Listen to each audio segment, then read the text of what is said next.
Hi, I'm Howard Solomon, editor of IT World Canada. There's a never-ending increase in attacks on networks as hackers find new exploits. I'm here with Richard Henderson of Fortinet to ask, is network security broken? Well, thanks for having me here, Howard. It's great to talk to you. My opinion is network security isn't really broken per se. I think we have to go a long way yet to really make sure customers feel and businesses feel truly secure on the internet. I think over the last 10 years or so, we've started to make some serious inroads as to how companies view network security as a necessary expense in their businesses. But the flip side of that coin is I don't think we're far enough. 20 years ago, companies thought of IT in general as a needed expense, much like how an accounting department and an HR department was just an expense in doing business. IT was off for a long time, looked at as just another expense. As the internet has evolved over the last 10 years or so and companies have taken their businesses online, they've started to, for the most part, figure out ways to monetize their IT systems and use them as revenue generating sources of business as opposed to expenses. IT security hasn't made that transition to being seen as revenue protection or revenue generation. It's still seen as an expense. But when you start to consider the financial implications and reputation impacts of something like an attack or a data breach, all of a sudden spending some money on IT security doesn't really seem like an unwise decision. You look at, for example, a couple years ago, the TJ Maxx attack, which impacted Winners here in Canada. We saw that thousands upon thousands of credit card numbers, transaction data, all sorts of personally identifiable information was stolen, and the financial impact to their reputation was probably incalculable. So when you look at it from that perspective, what are the potential costs to my company if I am the victim of an attack or a data breach? Spending a little bit more money on IT security doesn't really seem like a silly decision. What are organizations doing wrong? Well, first and foremost, there's really two things that they're doing, what I think they're doing wrong. One is they're not really doing a great job educating their users as to how to notice the signs of a potential attack or notice the signs of something not necessarily being exactly right. So the second part of this is customers are and businesses are not doing a good enough job keeping their systems up to date with relative expediency.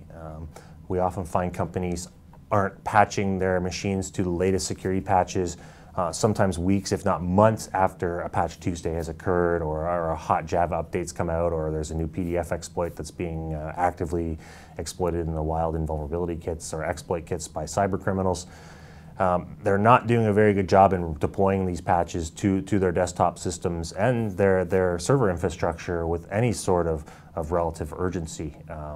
We continue to see systems, for example, some of the things I've looked at, I've found Apache servers online that are 16 patches out of date, and there are a significant list of known vulnerabilities that anybody with the most basic of hacking skills could use to their advantage. We find things that are still vulnerable to SQL injection attacks, you name it. So businesses aren't doing enough to make sure they keep their systems properly patched and updated as soon as possible. Now, I understand that as a business, you don't want to compromise your internal intelligence systems or your internal business systems that you have developed.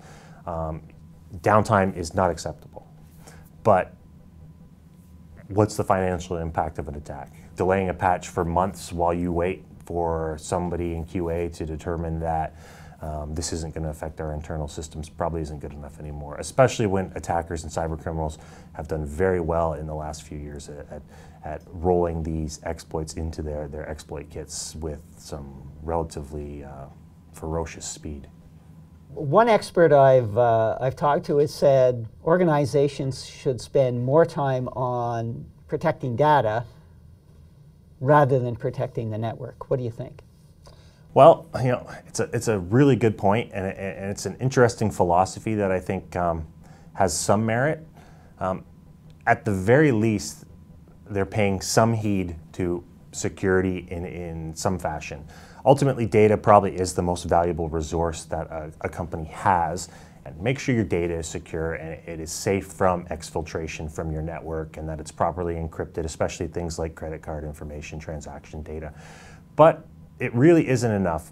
When we look at cases, last year with the Saudi Aramco attack, where 20,000 desktops were wiped out because of a malware attack that has been attributed to Iran. Well, we don't know for sure if it was Iran, but probably.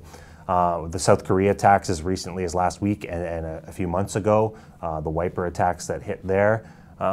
The financial impact to a business for cleaning up one of these incidents is rather staggering. When you have to spend 2 hours on every single desktop for someone in your admin team to go in and re-image that thing and set up all your systems and make sure everything works again, and maybe some of these desktops had some very specific kludges that needed to be put in place to make sure everything worked with all your systems.